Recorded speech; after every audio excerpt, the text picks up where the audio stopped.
Jowa na pala ni Darcy si Bora. Sino, Ray? Si Darcy, yung classmate natin. Jowa na si Bora. Kailan pa? Nabumali ko. Kaka-hard lunch lang ni Bora kay Darcy sa IG. Ito. Asan na yun? Iniwan ako? Totoo ba, Darcy? Yung ano, na-girlfriend mo na si Bora?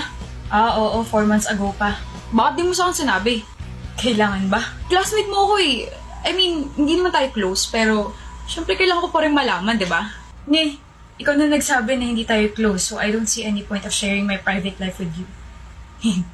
Nako, kung tinuloy ko lang yung panliligo kay Bora, baka ako na yung tinatanong mo ngayon. Hindi rin. Hindi naman kasi ako interesado sa buhay ng iba eh. Well, magiging interesado ako kapag sinabi kong yung girlfriend mo si Bora, gustong gusto ko dati. Alam ko. Alam mo?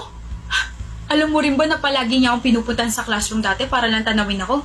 Palagi niya akong hinihintay sa gate para sabay kami pumasok. Alam mo rin ba na palagi